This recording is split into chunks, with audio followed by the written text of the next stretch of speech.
അദ്ദേഹം പാടിയ അല്ലെങ്കിൽ എഴുതിയ ചില ഈരടികളാണ് ഇവിടെ വായിച്ചു കേൾപ്പിച്ചത്. ഇന്നയോളം എന്നെ നടത്തി, ഇന്നയോളം ദൈവം എന്നെ പുലർത്തി, എന്റെ ദൈവം എത്ര നല്ലവനാണ് എന്ന് പറയുവാൻ പാടുവാൻ ആ സഹോദരന് ഇടയായി. ഈ കാലഘട്ടത്തിലും ഒരു പക്ഷെ ഈ പാട്ട് കേൾക്കാത്തവർ ആരും തന്നെ ഇല്ല എന്ന് ഞാൻ കരുതുകയാണ്. വിശുദ്ധ തിരുവചനം ഇപ്രകാരം ഒരു വാക്യം ഇങ്ങനെ വായിക്കുന്നുണ്ട്. സങ്കീർത്തനം 34-ന്റെ 5-ാം വാക്യമാണെന്ന് ഞാൻ കരുതുകയാണ്. ആ വാക്യം ഇപ്രകാരമാണ് പറയുന്നത്: ദൈവം നല്ലവനാണ് എന്ന് രുചിച്ചറിയണം. പ്രിയമുള്ളവരെ, ഞങ്ങളൊക്കെ ഈ സുവിശേഷം അറിയിക്കുന്നതിന്റെ കാരണം എന്താണെന്നറിയാമോ? പലപ്പോഴും ആളുകൾ ഇങ്ങനെ ചോദിക്കും, ഇവർക്കൊക്കെ വേറെ ഒരു പണിയില്ലേ, എന്തിനാ ഇങ്ങനെ ഓരോ സ്ഥലങ്ങളിൽ ഇങ്ങനെ പോയി സുവിശേഷം അറിയിക്കുന്നത്? ആളുകൾക്ക് ഒരു തടസ്സമല്ലേ? ആളുകൾക്ക് സ്വസ്ഥമായിട്ട് ഇപ്പൊ ഈ വൈകുന്നേര സമയമായാലും അവര് ഉച്ച ഉറക്കമൊക്കെ കഴിഞ്ഞിട്ടിരിക്കുന്ന സമയമാണെന്ന് ഞങ്ങൾക്കറിയാം. എങ്കിലും ആളുകൾ ചോദിക്കും, എന്തിനാ നിങ്ങൾ ഇങ്ങനെ പറയുന്നത്? നിങ്ങളുടെ ആ സ്ഥലത്തേക്ക് വന്ന് ആളുകൾ ദൈവവചനം കേൾക്കത്തില്ലേ എന്നൊക്കെ ഒരു പക്ഷെ ചോദിക്കും. പക്ഷെ ഒരു കാരണമുണ്ട് പ്രിയമുള്ളവര്, ഞങ്ങള് ഇങ്ങനെ ഓരോ കവലകളിലേക്കും കടന്നു വരുന്നതിനും വചനം ഓരോ സ്ഥലങ്ങളിലും പങ്കുവെക്കുന്നതിനും വലിയൊരു ലക്ഷ്യമുണ്ട് പ്രിയമുള്ളവരെ. ഞാൻ പറയട്ടെ, അനേക ഭവനങ്ങൾ ഇന്ന് നിരാശയുടെ അവസ്ഥയിലൂടെയാണ് കടന്നു പോകുന്നത്. ഒരു പക്ഷെ പുറമെ നോക്കുമ്പോൾ ആളുകളൊക്കെ പുഞ്ചിരിക്കുന്നുണ്ട്, പുറമെ നോക്കുമ്പോൾ സന്തോഷിക്കുന്നുണ്ട്, എങ്കിലും അകത്തെ അവസ്ഥ എന്ത് നീറുന്ന അവസ്ഥയാണെന്ന് പറഞ്ഞാൽ നിങ്ങളൊക്കെ എന്നോട് കൂടെ സമ്മതിക്കുമെന്ന് കരുതുന്നു. പല ഭവനത്തിലും മക്കളും മാതാപിതാക്കളും തമ്മിൽ സംസാരിക്കാൻ പോലും സമയം കിട്ടുന്നില്ല. കുടുംബം നീറിപ്പുകയുന്ന അവസ്ഥ. എവിടെയാണ് സമാധാനം എന്നറിയാതെ, സ്വസ്ഥതയില്ലാതെ, ജീവിതത്തിൽ ലക്ഷ്യമില്ലാതെ അനേകർ നീറിക്കൊണ്ടിരിക്കുന്ന അവസ്ഥ പല സ്ഥലത്തും ഞങ്ങൾ അവരുമായിട്ടൊക്കെ സംസാരിക്കുമ്പോൾ, പ്രത്യേകിച്ച് ചില സ്ഥലങ്ങളിലൊക്കെ പോയി കൗൺസിലിംഗ് ഒക്കെ നടത്താൻ ഞങ്ങൾ ശ്രമിക്കുമ്പോൾ ഞങ്ങൾ കാണുന്ന കാര്യമാ. പുറമെയൊക്കെ പുഞ്ചിരിച്ചുകൊണ്ടൊക്കെ ഇരിക്കും, പക്ഷെ സംസാരം തുടങ്ങി കഴിയുമ്പോഴാണ് ഒരു വലിയ അഗ്നിപർവ്വതത്തിന്റെ ആ ഒരു മുകളിൽ നിൽക്കുന്ന അവസ്ഥയാ. നമുക്കറിയാലോ, അഗ്നിപർവ്വതമൊക്കെ തുടക്കത്തിൽ കണ്ടാൽ ചെറിയ പുകയൊക്കെ കാണും, ചിലപ്പോ ഒന്നും കാണത്തില്ല. പക്ഷെ ഒരു സുപ്രഭാതത്തിൽ അത് പൊട്ടി ആ ലാവ പുറപ്പെട്ടു വരുമ്പോഴാണ് അതിനെ എല്ലാത്തിനും ദഹിപ്പിച്ചുകൊണ്ട് ആ അഗ്നി പർവ്വതം ചുറ്റുമുള്ളതിനെ ചുട്ടു ചാമ്പലാക്കുന്നത് പോലെ എത്രയോ കുടുംബങ്ങൾ ഒരു പുകയുന്ന അഗ്നിപർവ്വതങ്ങളായിട്ട് ഈ കാലഘട്ടത്തിൽ ഉണ്ടെന്നറിയാമോ? വീടിന്റെ അകത്തളത്തിൽ നിരാശയോടെ ഇരിക്കുന്ന എത്ര വ്യക്തികളുണ്ടെന്നറിയാമോ? എന്നെ മനസ്സിലാക്കുവാൻ ആരുമില്ല. എന്റെ മക്കളെ ഞാൻ പഠിപ്പിച്ചു വളർത്തി വലുതാക്കി, ഇന്ന് എന്റെ മക്കൾക്ക് എന്നോട് മിണ്ടാൻ സമയമില്ല, എന്റെ ജീവിതത്തിൽ സ്വസ്ഥതയില്ല, എന്നെ ശരിയായി മനസ്സിലാക്കാൻ എന്റെ ഭർത്താവിന് കഴിയുന്നില്ല, എന്റെ ഭാര്യയ്ക്ക് കഴിയുന്നില്ല എന്ന് പരിഭവിക്കുന്ന, വേദനപ്പെടുന്ന എത്ര വ്യക്തികളുണ്ടെന്നറിയാമോ? പക്ഷെ പ്രിയമുള്ളവർ, ഇവർക്കൊക്കെ ഒരു സമാധാനം കിട്ടുന്ന എപ്പോഴാന്ന് വെച്ചാൽ, ഞങ്ങൾക്ക് എപ്പോഴാ കിട്ടിയതെന്ന് വെച്ചാൽ, അത് നിങ്ങളുമായിട്ട് ഞങ്ങളൊന്ന് പങ്കുവെക്കണ്ടേ? എങ്കിൽ അത് പ്രയോജനമായി തീരത്തില്ലേ? കർത്താവായ യേശു സുവിശേഷവുമായിട്ട് ദേശാന്തരം ഞങ്ങളെ അയക്കുമ്പോൾ ദൈവത്തിനൊരു ഉദ്ദേശമുണ്ട്. ഈ വാർത്തയെ വിളിക്കുന്ന പേര് തന്നെ സുവിശേഷമെന്ന, എന്ന് പറഞ്ഞാൽ നല്ല വിശേഷമെന്ന്. ഞാൻ ആദ്യം നിങ്ങളോട് പറഞ്ഞു, ദൈവത്തെ ഒന്ന്, ഒരുപക്ഷെ എന്നെ കേൾക്കുന്ന പ്രിയമുള്ളവരായ നിങ്ങള് ഒരുപാട് വിദ്യാഭ്യാസമുള്ളവരായിരിക്കാം, കഴിവുള്ളവരായിരിക്കാം, സാമ്പത്തികമായി ശ്രേഷ്ഠതയുള്ളവരായിരിക്കാം, നാട്ടിൽ മറ്റുള്ളവരൊക്കെ നിങ്ങളെ ബഹുമാനിക്കുന്നവരായിരിക്കാം, എല്ലാറ്റിനും നിങ്ങൾക്ക് ദൈവം നിങ്ങളെ മാനിച്ചിട്ടുള്ളവരായിരിക്കാം. പക്ഷെ നിങ്ങളെ ഇവരെക്കാളൊക്കെ സ്നേഹിക്കുന്ന, നിങ്ങളെ ശരിക്കും രുചിച്ചറിയേണ്ട ഒരു വ്യക്തിവിശേഷമുണ്ട്. അദ്ദേഹത്തിന്റെ പേരാ കർത്താവായ യേശു ക്രിസ്തു. ഞാൻ ഒരു കാര്യം നിങ്ങളോട് പറയട്ടെ, എന്തിനാണെന്നറിയാമോ യേശു നല്ലവനാണ്, യേശു നല്ലവനാണെന്ന് ഞങ്ങൾ പറയുന്നത്? യേശുവിന്റെ ഒരു 3 സ്വഭാവ വിശേഷങ്ങൾ നിങ്ങളൊന്ന് മനസ്സിലാക്കണം. ഒന്ന്, എന്റെ പ്രിയമുള്ളവരെ, കർത്താവായ യേശു നമ്മളെയൊക്കെ സ്നേഹിക്കുന്നുണ്ട്. ഒരുപക്ഷെ നമ്മൾ വിചാരിക്കും, എന്റെ കഴിവുള്ളത് കൊണ്ടാണ് യേശു എന്നെ സ്നേഹിക്കുന്നത്, എനിക്ക് സൗന്ദര്യമുള്ളത് കൊണ്ടാണ് യേശു എന്നെ സ്നേഹിക്കുന്നത്, എനിക്ക് നല്ല ബുദ്ധിയുള്ളത് കൊണ്ടാണ് യേശു എന്നെ സ്നേഹിക്കുന്നതെന്നൊക്കെ ചിന്തിക്കുമ്പോൾ പ്രിയമുള്ളവർ, ഞാൻ പറയട്ടെ, നിങ്ങൾ ആരായിരുന്നാലും, നിങ്ങൾ കഴിവുള്ളവരാണെങ്കിലും ഇല്ലാത്തവരാണെങ്കിലും, ശ്രേഷ്ഠതയുള്ളവരാണെങ്കിലും ഇല്ലാത്തവരാണെങ്കിലും, ചെറുപ്പക്കാരാണെങ്കിലും വാർദ്ധക്യത്തിന്റെ പടിവാതിൽക്കൽ നിൽക്കുന്നവരാണെങ്കിലും, ദൈവം നിങ്ങളെ ഒന്നും നോക്കാതെ, ദൈവത്തിന് ഒരു മാനദണ്ഡമേ ഉള്ളൂ, മനുഷ്യനാണോ എന്നുള്ളത്. മനുഷ്യൻ നിസാരക്കാരനല്ല കേട്ടോ. ദൈവ സൃഷ്ടിയുടെ ഉത്തുംഗത്തിൽ ദൈവം സൃഷ്ടിച്ച വ്യക്തിയാ മനുഷ്യൻ. ചിന്തിക്കാൻ കഴിവുള്ള മനുഷ്യൻ, സ്നേഹിക്കാൻ കഴിവുള്ള മനുഷ്യൻ, നാളെയെ കുറിച്ച് വിചാരമുള്ള മനുഷ്യൻ, ജീവിതം ഈ ഭൂമി കൊണ്ട് തീരത്തില്ല എന്ന് മനസ്സിലാക്കുന്ന മനുഷ്യൻ. ഒരുപക്ഷെ ഈ മനുഷ്യൻ ദൈവത്തെ അന്വേഷിക്കാൻ തുടങ്ങിയത് ഇന്നും ഇന്നലെയും ഒന്നും അല്ല കേട്ടോ. അതിപുരാതന കാലം തുടങ്ങി മനുഷ്യൻ ദൈവത്തെ അന്വേഷിക്കാൻ തുടങ്ങിയതാ. ഇത് പറയുമ്പോൾ ഞാൻ ഇങ്ങനെ പറയട്ടെ, ഒരു വനാന്തരത്തിൽ താമസിക്കുന്ന വ്യക്തികളെയാണ് നമ്മൾ തേടി പോകുന്നതെങ്കിലും അവര് പോലും ദൈവവുമായിട്ടൊരു ബന്ധമുള്ളവരായിട്ട് നമുക്ക് കാണുവാനായിട്ട് സാധിക്കും. ഏത് ദേശത്തുള്ളവരാണേലും മനുഷ്യൻ ദൈവത്തെ ആരാധിക്കുന്നവരാ. ഭാരതീയർ മാത്രമല്ല, ഒരുപക്ഷെ ആഫ്രിക്കയിൽ പോയാൽ അവിടെയുള്ള ആളുകളും ദൈവമുണ്ടെന്ന് വിചാരിക്കുന്നവരും ദൈവത്തെ ബഹുമാനിക്കുന്നവരും ദൈവത്തെ ആരാധിക്കുന്നവരുമാ എല്ലാ മനുഷ്യരും. എന്നാൽ ദൈവം ആഗ്രഹിക്കുന്നത് ദൈവത്തെ കുറിച്ചുള്ള കേവലമായ അറിവ്. പലപ്പോഴും ആളുകൾ ഇങ്ങനെ ചോദ്യങ്ങൾ വരും, ദൈവമുണ്ടോ? ദൈവമുണ്ടെങ്കിൽ ദൈവം ആരാണ്? പലരും പല പേരിൽ വിളിക്കുന്നുണ്ടല്ലോ. ഇങ്ങനെ ദൈവത്തെ കുറിച്ച് ചില യുക്തിയുടെ ചോദ്യങ്ങൾ ഈ കാലഘട്ടത്തിൽ അതൊന്നും അധികം കാണുന്നില്ലെന്നുള്ളത് വാസ്തവമാണ്. കാരണം എന്നെ ചിന്തിപ്പിക്കുന്ന ഒരു കാര്യം, ഈ കാലഘട്ടത്തിൽ വളർന്നു വരുന്ന യുവാക്കള് പല സ്ഥലത്തും കാണുന്ന ഒരു കാര്യം, അവര് ദൈവത്തെ കുറിച്ച് ഭയവും ദൈവത്തെ കുറിച്ച് ചിന്തയും ഉള്ളവരാ. ഒരു മടിയുമില്ലാതെ പല സ്ഥലങ്ങളിലും നിന്ന് അവര് വിശ്വസിക്കുന്ന ദൈവത്തെ ഉയർത്തുന്നത് എനിക്കും പലപ്പോഴും കാണാനായിട്ട് ഇടയായിട്ടുണ്ട്. ഒരുപക്ഷെ ടെക്നോളജി വളർന്നപ്പോൾ, ശാസ്ത്രം വളർന്നപ്പോൾ, മനുഷ്യൻ ഭൗതികമായിട്ട് വളർന്നപ്പോൾ മനുഷ്യൻ കൂടുതൽ ദൈവത്തോട് ഒരു വശത്തുകൂടി അടുക്കുകയാണ്. സാങ്കേതിക വിദ്യകളൊക്കെ അല്ലെങ്കിൽ ലോകത്തിന്റെ പല കാര്യങ്ങളും മനുഷ്യനെ ദൈവത്തിൽ നിന്ന് അകറ്റാൻ ശക്തികൾ, പ്രപഞ്ച ശക്തികളൊക്കെ ശ്രമിക്കുമ്പോൾ മറുവശത്ത് ഈ കാലഘട്ടത്തിലും എത്രയോ ആളുകൾ ദൈവത്തോട് അടുക്കുന്നത് കാണുവാനായിട്ട് സാധിക്കുന്നുണ്ട്. ചിലപ്പോൾ ഫോണിലൊക്കെ കാണുമ്പോൾ ചെറുപ്പക്കാരായ യുവാക്കൾ ദൈവത്തെക്കുറിച്ച്, അവർ വിശ്വസിക്കുന്ന ദൈവത്തെക്കുറിച്ച് പങ്കുവെക്കുന്നതൊക്കെ കാണാനായിട്ട് ഇടയായിട്ടുണ്ട്. അപ്പൊ ഞാൻ പറയാൻ വന്നത്, ദൈവം ഉണ്ടെന്നുള്ളത്, ഒരു ശക്തി ഉണ്ടെന്നുള്ളത്, തങ്ങളുടെ ഒറ്റയ്ക്കല്ല, തങ്ങളെ നിയന്ത്രിക്കാൻ ഒരു ശക്തി ഉണ്ടെന്നുള്ളത് മനുഷ്യൻ അറിഞ്ഞുകൊണ്ടിരിക്കുന്ന ഒരു കാലഘട്ടത്തിലാണ് നമ്മളൊക്കെ കടന്നു പോയിക്കൊണ്ടിരിക്കുന്നത്. എന്നാൽ പ്രിയമുള്ളവരെ, ദൈവത്തെ കുറിച്ച് അറിയുന്നതിനേക്കാൾ ദൈവം മനുഷ്യനിൽ നിന്ന് ആഗ്രഹിക്കുന്നത് എന്താണെന്ന് അറിയാമോ? ദൈവം ചെയ്ത നന്മ അറിയണം. മനുഷ്യന് വേണ്ടി ദൈവം ഒരു നന്മ ചെയ്തിട്ടുണ്ട്. ആ നന്മ അറിയുക എന്നുള്ളതാ ദൈവം നമ്മളിൽ നിന്ന് ആഗ്രഹിക്കുന്നു. ദൈവം മനുഷ്യന് വേണ്ടി ചെയ്ത നന്മ എന്താണെന്ന് അറിയാമോ? വിശുദ്ധ തിരുവചനമാണ് എന്റെ കയ്യിലുള്ളത്. ആ പുസ്തകം ഇപ്രകാരം പറയുന്നു: തന്റെ ഏകജാതനായ പുത്രനിൽ വിശ്വസിക്കുന്ന ഏവനും നശിച്ചു പോകാതെ നിത്യജീവൻ പ്രാപിക്കേണ്ടതിന് ദൈവം അവരെ നൽകുവാൻ തക്കവണ്ണം ലോകത്തെ സ്നേഹിച്ചു. പലപ്പോഴും നമ്മളൊക്കെ സ്നേഹിക്കുന്നു എന്നൊരാൾ പറഞ്ഞാൽ അടുത്ത ചോദ്യം ഇപ്രകാരമായിരിക്കും: എന്താണ് നിങ്ങൾ എന്നെ സ്നേഹിച്ചതിന് തെളിവെന്ന് നമ്മൾ ചോദിക്കാറുണ്ട്. എന്നാൽ വലിയവനായ ദൈവത്തോട് മനുഷ്യരാശി ചോദിക്കുകയാണെന്ന് വെച്ചോ, അല്ലയോ ദൈവമേ, അങ്ങ് എന്നെ സ്നേഹിക്കുന്നുവെന്ന് പറയുന്നുണ്ടല്ലോ, എന്താ ദൈവം എന്നെ സ്നേഹിക്കുന്നു എന്നുള്ളത് തെളിവ്? പ്രിയമുള്ളവരെ, ദൈവം ദൈവത്തെ കുറിച്ചുള്ള മുഴുവൻ അറിവ് മനുഷ്യരാശിക്ക് തന്നുകൊണ്ടല്ല ദൈവം മനുഷ്യനെ സ്നേഹിക്കുന്നുവെന്ന് തെളിയിച്ചത്. പകരം എന്താണെന്ന് അറിയാമോ ചെയ്തത്?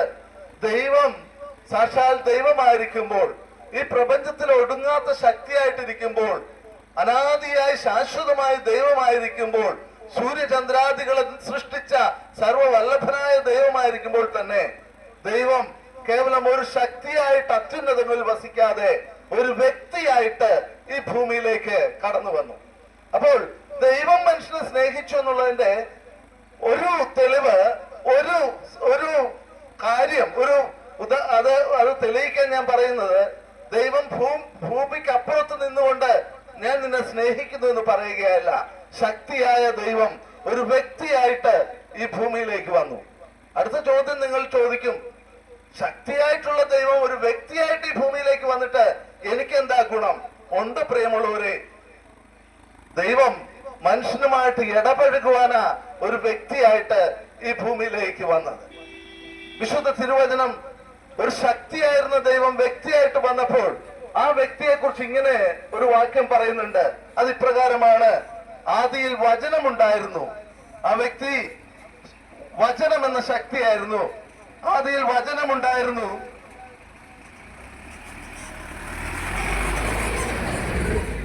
ആദിയിൽ വചനമുണ്ടായിരുന്നു. വചനം ദൈവമായിരുന്നു. കൃപയും സത്യവും നിറഞ്ഞവനായി നമ്മുടെ ഇടയിൽ പാർത്തു. ആ വ്യക്തിയെ വിളിക്കുന്ന പേരാണ് ഒരു ശക്തി. വചനമാകുന്ന ശക്തി മനുഷ്യനിലേക്ക് ആവസിക്കുവാനായി, മനുഷ്യനുമായി ചേർന്ന് വസിക്കുവാനായി ആഗ്രഹിച്ച് ഈ ഭൂമിയിലേക്ക് പിറവിയെടുത്ത വ്യക്തി. ആ വ്യക്തിയുടെ പേരാണ് കൃപയും സത്യവുമായി നമ്മുടെ ഇടയിൽ പാർത്തു എന്ന് വായിക്കുന്നു.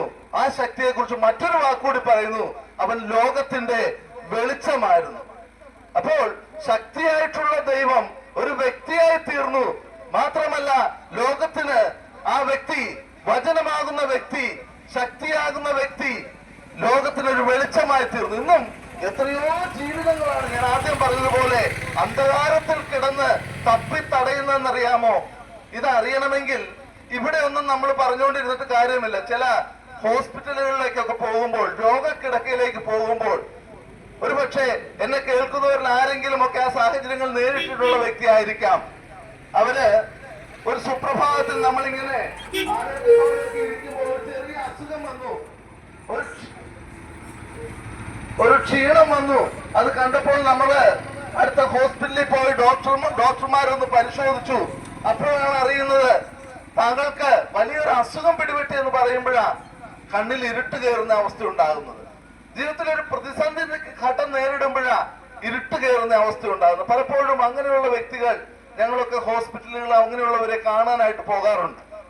അവര് ആകെ അന്ധകാരത്തില, മുമ്പിലേക്ക് നോക്കിയിട്ട് ഒരു ലക്ഷ്യവുമില്ല. ഇനി എന്നാ ചെയ്യും, ആരെന്നെ സഹായിക്കും, ഇനിയിപ്പോ എന്റെ ജീവിതത്തിന്റെ അവസാനമായി തീർന്നാൽ ഞാൻ മരിച്ചാൽ എന്തായിരിക്കും അവസ്ഥ? പലപ്പോഴും നമ്മുടെ പ്രിയപ്പെട്ടവരൊക്കെ മരിച്ച അവസ്ഥ നമ്മൾ കണ്ടിട്ടുണ്ട്. മരിച്ചു കഴിയുമ്പോൾ ചിലർക്ക് ആകെ നിരാശയാണ്. നമ്മുടെ പ്രിയപ്പെട്ടവർ ഇനി അവരെ കാണുമോ, ആ ജീവിതം ഇവിടെ കൊണ്ട് അവസാനിക്കുമോ, ഇങ്ങനെയൊക്കെ നിരാശയോടെ ആ കടന്ന് ജീവിക്കുന്ന അനേക മനുഷ്യരുണ്ട്. പ്രിയമുള്ളവർ, ഞാൻ പറഞ്ഞു ദൈവത്തെ അറിയണമെന്ന് ഞാൻ പറയാൻ കാരണം, ദൈവ സ്നേഹം എന്തെന്ന് അറിയണമെന്ന് പറയാൻ കാരണം, സ്നേഹമാകുന്ന ദൈവം ഒരു വ്യക്തിയായി ഭൂമിയിലേക്ക് വന്നു. വചനമാകുന്ന ദൈവം വെളിച്ചമായി ഭൂമിയിലേക്ക് വന്നു. എന്തിനാണെന്നറിയാമോ? അന്ധകാരത്തിൽ കിടക്കുന്ന മനുഷ്യരാശിക്ക് യഥാർത്ഥ പ്രകാശം മനുഷ്യന് പകർന്നു കൊടുക്കാനായിട്ട്. വിശുദ്ധ തിരുവചനം ശക്തിയായിട്ട് ഈ ഭൂമിയിലേക്ക് വന്ന വ്യക്തിയെ, വചനമായിട്ട് ഈ ഭൂമിയിലേക്ക് വന്ന വ്യക്തിയെ, ഒരു വ്യക്തിയായിട്ട് ഈ ഭൂമിയിലേക്ക് വന്ന വ്യക്തിയെ, അദ്ദേഹത്തെ വിളിച്ച പേരെന്താണെന്നറിയാമോ? ഏത് മനുഷ്യനെയും പ്രകാശിപ്പിക്കുന്ന സാക്ഷാൽ വെളിച്ചം ഈ ഭൂമിയിലേക്ക് വന്നു എന്നാണ് വിശുദ്ധ തിരുവചനം യേശുവിനെ കുറിച്ച് പറയുന്നത്. യേശു എന്ന പേരിന് ഒരർത്ഥം കൂടി ഉണ്ട് കേട്ടോ, രക്ഷകൻ എന്ന അർത്ഥം. അപ്പോൾ മനുഷ്യരാശിയെ അവരുടെ ജീവിതത്തിൽ ഒരു രക്ഷ നൽകുവാൻ, മനുഷ്യരാശിക്ക് അവരുടെ ജീവിതത്തിൽ വെളിച്ചം പകരുവാൻ, മനുഷ്യരാശിക്ക് ദൈവം സ്നേഹിക്കുന്നുവെന്ന് ഒരു ശക്തിയായിട്ട് നിന്നുകൊണ്ട് പറയാനല്ല, ഒരു വ്യക്തിയായി നിന്നുകൊണ്ട് ലോകത്തിന് വെളിപ്പെടുത്തുവാനായി ഭൂമിയിലേക്ക് വന്ന വ്യക്തിവിശേഷമാ കർത്താവായ യേശു ക്രിസ്തു. പ്രിയ സഹോദരങ്ങളെ, സഹോദരികളെ, എന്നെ കേൾക്കുന്ന നിങ്ങള് ജീവിതത്തിന്റെ ഏതെങ്കിലും സാഹചര്യത്തിൽ നിരാശയുടെ അന്ധകാരത്തിലാണെങ്കിൽ, വേദനയുടെ അന്ധകാരത്തിലാണെങ്കിൽ, കഷ്ടതയുടെ അന്ധകാരത്തിലാണെങ്കിൽ, നാളെയെ കുറിച്ച് ഓർത്ത് നിരാശപ്പെട്ടുകൊണ്ടില്ല, എന്റെ ജീവിതത്തിൽ മുമ്പിൽ ഒരു ലക്ഷ്യമില്ല എന്ന് ചിന്തിച്ച്, മുമ്പിലെ വഴികൾ അടഞ്ഞു എന്ന് ചിന്തിച്ചുകൊണ്ട് ജീവിക്കുന്നവരാണെങ്കിൽ ഞാൻ പറയട്ടെ, യേശു നിങ്ങൾക്ക് വെളിച്ചമാണ്. യേശു നിങ്ങളെ സ്നേഹിക്കുന്ന ശക്തിയാണ്. യേശു നിങ്ങൾക്ക് വഴികാട്ടിയായി തീരുന്ന, വിശുദ്ധ തിരുവചനം മറ്റൊരു വാക്യത്തിൽ യേശുവിനെ വിളിക്കുന്ന പേരും അത് തന്നെയാ, ഞാൻ തന്നെ വഴിയും സത്യവും ജീവനുമാകുന്നു എന്ന. ജീവനില്ലാത്ത ഒരവസ്ഥ, നിർജീവമായ ഒരവസ്ഥ, ഇനി എങ്ങനെ ജീവിക്കുമെന്ന് ഭാരപ്പെടുന്ന അവസ്ഥയിൽ, മുമ്പിൽ വഴിയില്ലെന്ന് കാണുമ്പോൾ, മുമ്പിൽ വെളിച്ചമില്ല എന്ന് കാണുമ്പോൾ, പ്രിയ സഹോദര സഹോദരി, സാക്ഷാൽ വെളിച്ചം കർത്താവായ യേശു ക്രിസ്തുവ. ഏത് മനുഷ്യനെയും നേരായ വഴിയിലേക്ക് നയിക്കുന്ന നല്ല പാത കർത്താവായ യേശു ക്രിസ്തുവ. ഏത് മനുഷ്യനെയും ജാതി മത വർണ്ണ വർഗ വ്യത്യാസമില്ലാതെ സ്നേഹിക്കുന്ന യഥാർത്ഥ സ്നേഹം നമ്മൾ മറ്റൊരു വാക്യത്തിൽ ഇപ്രകാരമാണ് വായിക്കുന്നത്, ദൈവം സ്നേഹം തന്നെയെന്ന്. അപ്പൊ ഞങ്ങൾക്ക് എങ്ങനെ ഈ സ്നേഹത്തെ കുറിച്ച് പറയാതിരിക്കാൻ കഴിയും? ഞങ്ങൾക്ക് എങ്ങനെ ഈ വെളിച്ചത്തെ കുറിച്ച് പറയാതിരിക്കാൻ കഴിയും? ഞങ്ങൾക്ക് എങ്ങനെ ഈ വഴിയെ കുറിച്ച് പറയാതിരിക്കാനായിട്ട് കഴിയും? ഞങ്ങൾക്ക് എങ്ങനെ ദൈവം ഒരു ശക്തിയല്ല, ദൈവം ഒരു വ്യക്തിയാണെന്ന് പറയാതിരിക്കാനായിട്ട് കഴിയും? ആ വ്യക്തി വിശേഷത്തിന്റെ ഒരു കാര്യം കൂടി ഞാൻ നിങ്ങളോട് പറയുകയാണ്. ദൈവം മനുഷ്യനെ സ്നേഹിച്ചു എന്ന് ഈ വ്യക്തി എങ്ങനെ തെളിയിച്ചു എന്ന്. മനുഷ്യന് അന്നും ഇന്നും കാലാകാലങ്ങളായി നേരിടുന്ന വലിയ പ്രശ്നം പാപത്തിൽ നിന്നുള്ള മോചനം നേടുക എന്നുള്ളതാണ്. അതിന് ആളുകൾ പല പേരും പറയും. മോക്ഷം തേടുക എന്ന് പറയും, രക്ഷ നേടുക എന്ന് പറയും, പാപമോചനം നേടുക എന്ന് പറയും. എല്ലാത്തിനും ഒരു ലക്ഷ്യമേ ഉള്ളൂ, എങ്ങനെയെങ്കിലും ദൈവവുമായിട്ട് അടുത്ത ഒരു ബന്ധത്തിലേക്ക് വരണം. മനുഷ്യനറിയാം, ദൈവത്തെ അറിയാമെന്ന് ഞാൻ പറഞ്ഞപ്പോൾ തന്നെ, ദൈവമുണ്ടെന്ന് അറിയാമെന്ന് പറഞ്ഞപ്പോൾ തന്നെ, ദൈവം നന്മയുടെ വിളനിലമാണെന്നും എല്ലാ മനുഷ്യനും അറിയാം. പക്ഷേ മനുഷ്യന്റെ ഉള്ളിലുള്ള ഒരു ചിന്ത ഇതാ, എന്റെ ജീവിതത്തിൽ കുറവുകൾ വന്നു പോയിട്ടുണ്ടല്ലോ, ഞാൻ പാപം ചെയ്തിട്ടുണ്ടല്ലോ, പാപിയായ എന്നെ ദൈവം സ്നേഹിക്കുമോ? ചിലരോട് പറയുമ്പോൾ പറയും മനുഷ്യൻ പാപിയാണെന്ന് പറയുന്നത് വലിയ തെറ്റാണെന്ന്. എന്റെ സഹോദര, നല്ല മനുഷ്യരുണ്ട്. എനിക്ക് പല വ്യക്തികളെയും അറിയാം. ജീവിതത്തില് ഇതുവരെയും മോശമായ ഒരു വാക്കുപോലും പറയാത്ത വ്യക്തികൾ, ജീവിതത്തിൽ ഇന്ന് വരെയും ഒരു തെറ്റും അറിഞ്ഞും അറിയാതെയും ചെയ്യാതിരിക്കാൻ ആഗ്രഹിക്കുന്ന വ്യക്തികൾ. പക്ഷെ അങ്ങനെയുള്ളവരൊക്കെ പാപി എന്ന് വിളിക്കുന്നത് ശരിയാണോ എന്ന് ന്യായമായി നമുക്ക് ചിന്തിക്കാം. പക്ഷെ ദൈവവചനം ഇങ്ങനെയാ പറയുന്നത്, ഒരു വ്യത്യാസവുമില്ല, എല്ലാവരും പാപം ചെയ്ത് ദൈവ തേജസ്സില്ലാത്തവരായി തീർന്നു. ഒരു പക്ഷേ നമ്മള് പുറമെ കാണുന്ന പല പാപങ്ങളും നമ്മൾ ചെയ്യുന്നവരായിരിക്കത്തില്ല. നിങ്ങളൊക്കെ സമൂഹത്തിൽ നല്ല ആളുകളായിരിക്കാം. നിങ്ങളെ അവഗണിച്ചുകൊണ്ടല്ല ഞാനിത് പറയുന്നത്. പക്ഷേ നമ്മുടെ മനസ്സിലുണ്ടാകുന്ന പല വിചാരങ്ങൾ തന്നെ നമ്മൾ പാപികളാണെന്ന് നമ്മുടെ മനസാക്ഷി പറയാറില്ലേ? ഒരു ദിവസമെങ്കിലും സ്വന്തം മനസാക്ഷിയോട് നമ്മൾ ചോദിച്ചാൽ, നമ്മൾ പുറമെ എത്ര മിടുക്കലാണെന്ന് പറഞ്ഞാലും നമ്മുടെ മനസാക്ഷി പറയും, നീ വിശുദ്ധനാണെന്നൊന്നും നിനക്ക് പറയാൻ പറ്റത്തില്ല. നീ എത്ര വെള്ളയുടുപ്പിട്ടാലും, നീ എത്ര മനുഷ്യനെ നോക്കി പുഞ്ചിരിച്ചാലും, നീ പുറമെ എത്ര മാന്യനായിട്ട് നടിച്ചാലും ഇല്ല, മനുഷ്യനാണോ? നമ്മളൊക്കെ പാപികളാണെന്ന് ഞാൻ പറയുന്ന വാക്കല്ല കേട്ടോ, നമ്മുടെ മനസാക്ഷി നമ്മൾ ഓരോരുത്തരെയും നോക്കി കുറ്റം വിധിക്കും. നല്ല മനസാക്ഷി ഉള്ളവന്റെ മനസ്സ് എപ്പോഴും അവനെ കുറ്റം വിധിച്ചുകൊണ്ടിരിക്കുക. ചെറിയ തെറ്റ് ചെയ്താലും വലിയ തെറ്റ് ചെയ്താലും, ഞാൻ ഒരു ഉദാഹരണം കൂടെ പറയുക, ചെറിയൊരു 1 രൂപ മോഷ്ടിച്ചാലും 1,00,000 രൂപ മോഷ്ടിച്ചാലും മനുഷ്യനെ അദ്ദേഹത്തെ മോഷ്ടാവെന്ന് വിളിക്കുമെങ്കിൽ, അതുപോലെ തന്നെ ഒരുപക്ഷെ എന്റെ സഹോദര സഹോദരി, ചെറിയൊരു തെറ്റാണ് താങ്കൾ ചെയ്യുന്നതെങ്കിലും മനസ്സിൽ ചിന്തിച്ചിട്ടുള്ളൂവെങ്കിലും ദൈവവചന പ്രകാരം മനുഷ്യനൊക്കെ പാപിയാ. പിന്നെ ഈ പാപം അത് നമ്മുടെ കുറ്റമായിട്ടല്ല ദൈവം പറയുന്നത്. നമ്മുടെ പൂർവ്വപിതാക്കന്മാർ അല്ലെങ്കിൽ മനുഷ്യന്റെ DNA അടങ്ങിയിരിക്കുന്ന ഒരു സ്വഭാവ വിശേഷണമാ പാപം എന്നുള്ളത്. അതുകൊണ്ട് ദൈവം നീ ഒരു പാപിയാണെന്നും പറഞ്ഞുകൊണ്ട് എന്റെ സഹോദര നിന്നെ സ്നേഹിക്കാതിരിക്കുകയോ നിന്നോട് പക വെച്ചുകൊണ്ടിരിക്കുകയോ നിന്നോട് കോപിക്കുകയോ ഒന്നും ചെയ്യുന്നില്ല. മനുഷ്യൻ പാപിയാണെങ്കിലും വിശുദ്ധ തിരുവചനം ഇങ്ങനെയാ പറയുന്നത്, മനുഷ്യനെ പാപിയെ ദൈവം സ്നേഹിക്കുന്നുവെന്ന. നമ്മുടെ കുറവുകൾ കണ്ട് നമ്മളെ തള്ളിക്കളയുന്നയാളല്ല സഹോദര ദൈവം. സ്നേഹമാവുന്ന ദൈവം, വചനമാവുന്ന ദൈവം, വെളിച്ചമാവുന്ന ദൈവം, നിനക്ക് നേരായ വഴി കാണിക്കുന്ന വഴിയാവുന്ന ദൈവം നിന്റെ കുറവിൽ നിന്നെ തള്ളിക്കളയുന്നവനോ നിന്നെ വിട്ടിട്ട് പോകുന്നവനോ അല്ല. പകരം എന്ത് ചെയ്തെന്നറിയാമോ?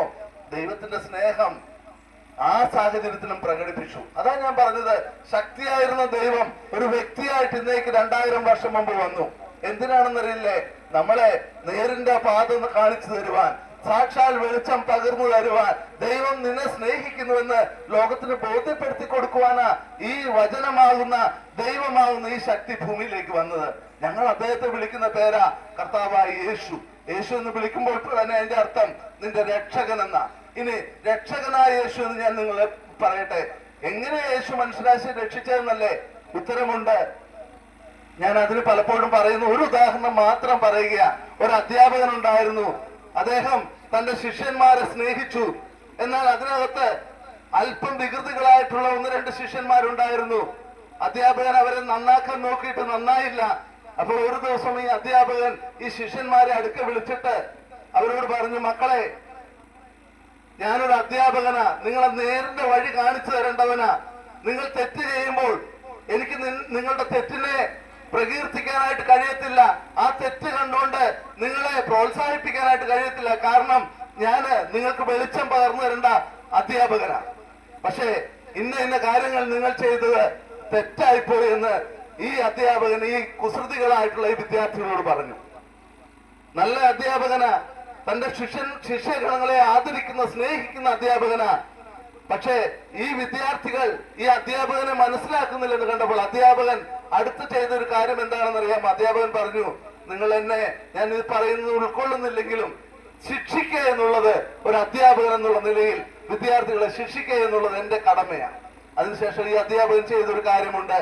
തന്റെ വിദ്യാർത്ഥികളോട് പറഞ്ഞു, നിങ്ങൾ ഈ ചെയ്ത തെറ്റിന് നിങ്ങൾ ന്യായമായിട്ട് അനുഭവിക്കേണ്ട ശിക്ഷകൾ ഇന്നതൊക്കെയാണ്. ഒരു പക്ഷേ ഞാൻ എന്റെ ഭാഷയിൽ പറയുക, ഒരു ചൂരൽ കയ്യിലെടുത്തിട്ട് അധ്യാപകൻ പറഞ്ഞു, നിങ്ങളുടെ തെറ്റിന് എന്റെ മുമ്പിലെ നീതിയുടെ പ്രകാരം എനിക്ക് നിങ്ങൾക്ക് നല്ല ചൂരലിന്റെ അടി നൽകാതിരിക്കാനായിട്ട് സാധിക്കത്തില്ല. പക്ഷേ നിങ്ങളെ ഞാൻ സ്നേഹിക്കുന്നത് കൊണ്ട്, നിങ്ങൾക്ക് ഈ വേദന സഹിക്കാൻ കഴിയാത്തതുകൊണ്ട് അധ്യാപകൻ പറഞ്ഞു, ഞാൻ ആ വേദന അനുഭവിച്ചോളാം. ഇത് ഞാൻ ഏതോ ഒരു പുസ്തകത്തിൽ വായിച്ച കഥ ഞാൻ നിങ്ങളോട് പറഞ്ഞു എന്നേ ഉള്ളൂ.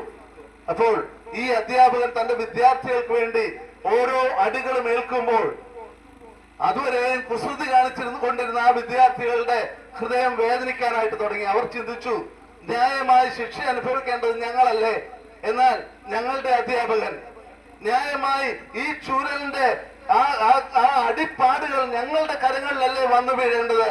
പകരം ഞങ്ങളുടെ അധ്യാപകൻ ഞങ്ങളെ സ്നേഹിച്ചതുകൊണ്ട് ഞങ്ങളുടെ ശിക്ഷയ്ക്ക് പകരം താൻ ശിക്ഷ അനുഭവിക്കുന്നു എന്ന് പറഞ്ഞ് അധ്യാപകന്റെ കയ്യിലൂടെ ആ അടിപ്പാടുകൾ ഏൽക്കുമ്പോൾ ഈ വിദ്യാർത്ഥികൾ ഓരോരുത്തരും അവരുടെ ഹൃദയത്തിൽ അത് വേദനയായിട്ട് തിങ്ങി നിറയുന്നതായിട്ട് ഒരു കഥ ഞാൻ വായിച്ച് കേട്ടിട്ടുണ്ട്.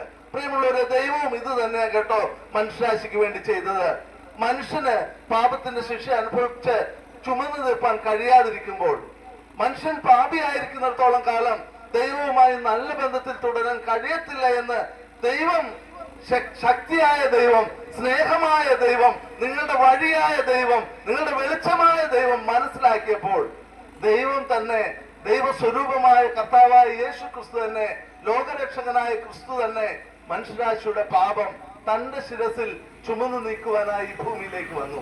ഞാൻ ആദ്യം പറഞ്ഞു, ദൈവം മനുഷ്യനെ സ്നേഹിച്ചു എന്നുള്ളതിന്റെ തെളിവ് എന്താണെന്ന് ഒരു പക്ഷേ ദൈവത്തെ കുറിച്ച് കേൾക്കുന്ന മനുഷ്യൻ ചോദിച്ചുവെങ്കിൽ അവർക്ക് ഉത്തരം എന്താണെന്ന് അറിയാമോ? കാൽവറിയിലെ ആ മരക്കുരിശ. കാൽവറി ക്രൂശ്, നിങ്ങൾ ആ കഥ കേട്ടിട്ടുണ്ടായിരിക്കാം. ആ സംഭവം ഒരു പക്ഷേ അറിയാത്തവരായിട്ട് എന്നെ കേൾക്കുന്നവർ ആരുമുണ്ട് എന്ന് ഞാൻ കരുതുന്നില്ല. ഒരു ക്രൂശിലെ രൂപം, ക്രൂശിത രൂപം ചിത്രത്തിലൂടെയെങ്കിലും കാണാത്ത വ്യക്തികൾ എന്റെ മുമ്പിൽ ഉണ്ട് എന്ന് ഞാൻ കരുതുന്നില്ല. ആ ക്രൂശിത രൂപം നിങ്ങളോട് വിളിച്ചു പറയുന്ന പരമസത്യം എന്താണെന്ന് അറിയാമോ പ്രിയമുള്ളവരെ? ലോകത്തിന്റെ പാപത്തെ ദൈവപുത്രനായ ക്രിസ്തു ചുമന്നു നീക്കിയതിന്റെ ചിത്രമാണ് ആ ക്രൂശിത രൂപം നിങ്ങളോട് വിളിച്ചു പറയുന്നത്.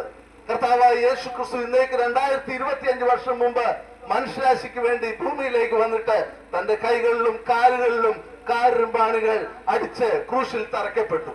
കർത്താവിന്റെ കൈകളിലും കാലുകളിലും കാരുമ്പാണികൾ അടിച്ചു എന്ന് മാത്രമല്ല, കർത്താവിന്റെ ശരീരം മുഴുവൻ മനുഷ്യരാശി അനുഭവിക്കേണ്ട പാപത്തിന്റെ ശിക്ഷയായിട്ടുള്ള ചാട്ടവാറുകൾ കൊണ്ടുള്ള അടികൾ ആ ശരീരം മുഴുവൻ ഏറ്റ്. തിരുവചനം ഇപ്രകാരമാണ് പറയുന്നത്, അവന്റെ പുറം ഉടവുചാലുകൾ പോലെ നീളത്തിൽ കീറി എന്ന വിശുദ്ധ തിരുവചനം വായിക്കുമ്പോൾ നമുക്ക് കാണുവാനായിട്ട് സാധിക്കുന്നത്. ശരീരം മുഴുവൻ ഉടവുചാലുകൾ പോലെ നീളത്തിൽ കീറപ്പെട്ടവനായി, കയ്യിലും കാലിലും കാരുമ്പാണികളാൽ തറയ്ക്കപ്പെട്ടവനായി, തലയിൽ ഒരു മുടി ചൂടിയവനായി കർത്താവായ യേശു ക്രിസ്തു ക്രൂശിൽ കിടക്കുമ്പോൾ ആ രൂപം മാനവരാശിയോട് വിളിച്ചു പറയുന്ന ഒരു വാക്കുണ്ട് പ്രിയമുള്ളവരെ. അതിപ്രകാരമാണ്, ദൈവത്തെ നീ ഒന്ന് രുചിച്ചറിയണം. ദൈവത്തിന്റെ നന്മ സഹോദര സഹോദരി നീ ഒന്ന് തിരിച്ചറിയണം. ദൈവത്തിന്റെ നന്മ എന്താണെന്നല്ലേ ദൈവം മനുഷ്യനെ സ്നേഹിച്ചു എന്നുള്ളത്. ദൈവത്തിന്റെ നന്മ എന്താണെന്നല്ലേ ദൈവം മനുഷ്യന്റെ പാപത്തിന് പരിഹാരം വരുത്തി എന്നുള്ളത്. ദൈവത്തിന്റെ നന്മ എന്താണെന്നല്ലേ കർത്താവായ യേശു ക്രിസ്തു കാൽവറിയിൽ മരിച്ചു എന്നുള്ളത്. എന്തിനാ കർത്താവായ യേശു ക്രിസ്തു ക്രൂശിൽ മരിച്ചത്? സുഹൃത്തെ, ഉത്തരം ഇതാണ്, താങ്കളുടെ പാപത്തിന് ഒരു പരിഹാരം വരുത്തുവാൻ. എന്റെ പാപത്തിന്റെ പരിഹാരം യേശു ക്രൂശിൽ മരിച്ചുകൊണ്ട് നടക്കുമോ? സുഹൃത്തെ, തീർച്ചയായും നടക്കും. നീതിമാനായ ദൈവത്തിന് അറിയാം, മനുഷ്യനെ രക്ഷിക്കുവാൻ അവന്റെ പ്രവർത്തനങ്ങൾ കൊണ്ട് കഴിയത്തില്ല. നീതിമാനായ ദൈവത്തിന് അറിയാം, മനുഷ്യനെ രക്ഷിക്കുവാൻ അവൻ ചെയ്തു കൂട്ടുന്ന ഒരു പരിഹാരക്രിയ കൊണ്ടും സാധിക്കത്തില്ല. അവന്റെ തീർത്ഥാടനത്തിനോ അവന്റെ പുണ്യപ്രവൃത്തികൾക്കോ അവന്റെ യാഗങ്ങൾക്കോ അവന്റെ യോഗങ്ങൾക്കോ അവൻ ചെയ്യുന്ന നല്ല കാര്യങ്ങൾക്കോ ഒന്നിനും ദൈവത്തിലേക്ക് മനുഷ്യനെ ആകർഷിക്കാൻ കഴിയത്തില്ല എന്ന് മനസ്സിലാക്കിയപ്പോൾ മനുഷ്യന്റെ ആ പരമ സ്വഭാവമായ ആ പാപത്തിൽ നിന്ന് അവനെ വിടുവിക്കുവാൻ ദൈവം കണ്ടെത്തിയ മാർഗമാ കർത്താവായ യേശു ക്രിസ്തുവിന്റെ കാൽവരി ക്രൂശിലെ മരണം. ഞാൻ ആദ്യം പറഞ്ഞ വാക്കുകളിലേക്ക് മടങ്ങി വരിക. ദൈവത്തെ ഒന്ന് രുചിച്ചറിയണം. യേശുവിനെ കുറിച്ച് ഒരുപാട് നിങ്ങൾ അറിയണമെന്നൊന്നും ഞാൻ പറയുന്നില്ല.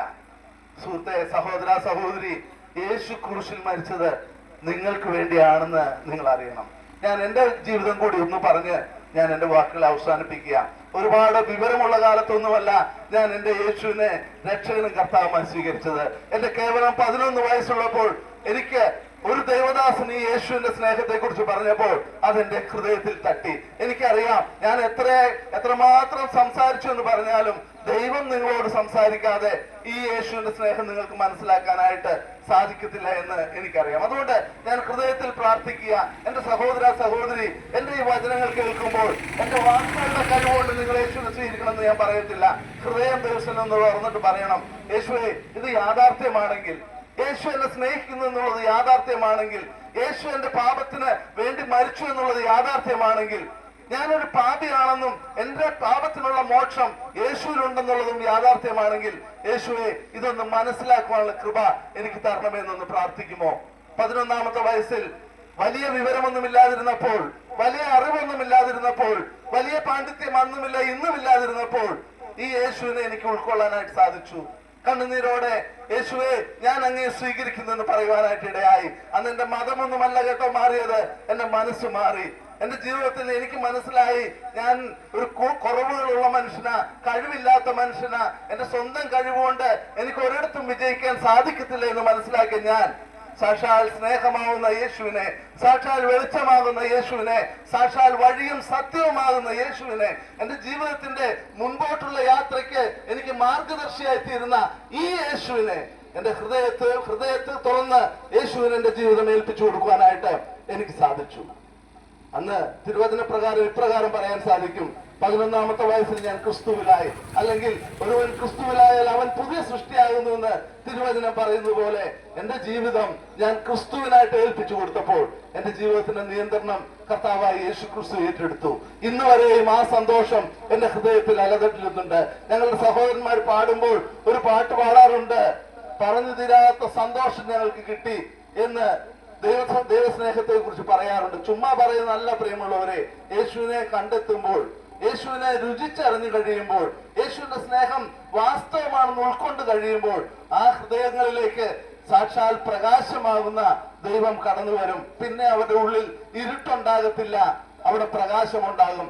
യേശുവിന്റെ സ്നേഹം യഥാർത്ഥമാണെന്ന് മനസ്സിലാകുമ്പോൾ സാക്ഷാൽ വഴിയാകുന്ന യേശു അവന്റെ ഉള്ളിലേക്ക് കടന്നു വരും. പിന്നെ അവന്റെ മുമ്പിൽ അവൻ കടന്നുറങ്ങുമ്പോഴും അവന്റെ ജീവിതത്തിലെ ഓരോ ദിവസം മുമ്പോട്ട് പോകുമ്പോഴും അവനറിയാം എന്റെ മുമ്പിൽ ഒരു വഴിയുണ്ട്, ദൈവസന്നിധിയിലേക്ക് എന്നെ ചേർക്കുന്ന അനുഗ്രഹിക്കപ്പെട്ട വഴി എന്റെ മുമ്പിലുണ്ട് എന്ന് അവന് മനസ്സിലാക്കാനായിട്ട് സാധിക്കും. യേശുവിന്റെ സ്നേഹം ഒരാൾ ഉൾക്കൊള്ളുമ്പോൾ ലോകം അവനെ നോക്കി പകച്ചാലും, ലോകം അവനെ തള്ളിക്കളഞ്ഞാലും, സ്വന്തം മാതാപിതാക്കൾ തള്ളിക്കളഞ്ഞാലും, സഹോദരങ്ങൾ തള്ളിക്കളഞ്ഞാലും, മക്കൾ തള്ളിക്കളഞ്ഞാലും ദൈവസ്നേഹം അവനോട് എപ്പോഴും പറഞ്ഞുകൊണ്ടിരിക്കും, മകനെ, മകളെ, ഞാൻ നിന്നെ ഒരു നാളും കൈവിടത്തില്ല, ഉപേക്ഷിക്കുകയുമില്ല. എന്റെ സഹോദര, സഹോദരി, ഈ വീടുകളുടെ ഒക്കെ മധ്യത്തിൽ വന്നുകൊണ്ട് ഞങ്ങൾ ഇത് പറയുമ്പോൾ ഞങ്ങളുടെ ആഗ്രഹം നിങ്ങള് മറ്റൊരു മതത്തിലേക്ക് മാറാനായിട്ടല്ല പ്രിയമുള്ളവരെ, ഞങ്ങൾക്ക് എന്തെങ്കിലും തരാൻ വേണ്ടി അല്ല പ്രിയമുള്ളവരെ. നിങ്ങളെ സ്നേഹിക്കുന്ന യേശുവിനെ നിങ്ങളൊന്ന് മനസ്സിലാക്കണം, ദൈവസ്നേഹം ഉൾക്കൊള്ളണം. രുചിച്ചറിയുക എന്ന് പറഞ്ഞാൽ ഞാൻ ആ വാക്കുകൂടി പറഞ്ഞതിന്റെ വാക്കുകൾ അവസാനിപ്പിക്കുക. ഒരു മധുര പലഹാരം നിങ്ങളുടെ മുമ്പിൽ വെച്ചിട്ട് അതിന്റെ വിശേഷണങ്ങൾ എത്ര മണിക്കൂർ ഞാൻ സംസാരിച്ചാലും ആ മധുര പലഹാരം എത്ര മധുരമുള്ളതാണെന്ന് നിങ്ങൾ മനസ്സിലാക്കത്തില്ല. പക്ഷേ അതിന്റെ ഒരു നുള്ളു നിങ്ങളുടെ നാവിലേക്ക് എടുത്തു വെച്ച് കഴിഞ്ഞിട്ട് അത് ആസ്വദിച്ചതിന് ശേഷം പിന്നെ ഒരു പണ്ഡിതനും നിങ്ങൾക്ക് ആ മധുര പലഹാരത്തിന്റെ മാധുര്യത്തെ കുറിച്ച് വാതോരാതെ വിവരിച്ചുകൊണ്ടിരിക്കേണ്ട ആവശ്യമില്ല. ഒരു നിമിഷത്തിൽ നിങ്ങൾ ആ മധുര പലഹാരം എന്താണെന്ന് മനസ്സിലാക്കുന്നത് പോലെ ഞങ്ങള് ഇത്രയും നേരം പറഞ്ഞതിൽ ഒന്നും നിങ്ങൾ മനസ്സിലാക്കിയില്ലെങ്കിൽ പോലും ഒരു കാര്യം, നിങ്ങളെ ദൈവം സ്നേഹിക്കുന്നുണ്ട്, യേശു നിങ്ങളെ സ്നേഹിക്കുന്നുണ്ട്. യേശു ഈ ഭൂമിയിലേക്ക് വന്ന് നിങ്ങളെ സ്നേഹിച്ചുകൊണ്ടാ, നിങ്ങളെ വീണ്ടെടുക്കാനാ, നിങ്ങളെ മക്കളാക്കി തീർക്കാനാ, നിങ്ങളുടെ ജീവിതത്തിൽ വെളിച്ചവും വഴിയും കാണിച്ചു തരാനാ. യേശു എന്റെ ഉള്ളിലേക്ക് ഒന്ന് വരണമെന്ന് പറഞ്ഞാൽ മതി, യേശുവെ അങ്ങനെ ഞാൻ സ്വീകരിക്കുന്നു എന്ന് പറഞ്ഞാൽ മതി. നല്ലൊരു ജീവിതം നയിക്കാൻ, സ്വസ്ഥതയുള്ള, സമാധാനമുള്ള, സന്തോഷമുള്ള ജീവിതം നയിക്കാൻ ദൈവം നിങ്ങളെ സഹായിക്കും. കേൾവിക്കാരായ നിങ്ങൾക്ക് ഈ യേശുവിനെ ഒന്ന് രുചിച്ചറിയാം. ക്രൂശിൽ നിങ്ങൾക്ക് വേണ്ടി മരിച്ച ദൈവത്തിന്റെ സ്നേഹം രുചിച്ചറിയുവാൻ, നല്ല മനുഷ്യരായി, ദൈവമുള്ള മനുഷ്യരായി, ഹൃദയത്തിൽ പ്രകാശമുള്ള മനുഷ്യരായി, സമാധാനമുള്ള മനുഷ്യരായി കുടുംബങ്ങളിൽ വസിക്കുവാൻ, നല്ല മക്കളായി തീരുവാൻ, നല്ല മാതാപിതാക്കളായി തീരുവാൻ, നല്ല സഹോദരങ്ങളായി തീരാൻ ഈ വചനത്താൽ സഹായിക്കട്ടെ. ദൈവം നിങ്ങളെ അനുഗ്രഹിക്കട്ടെ.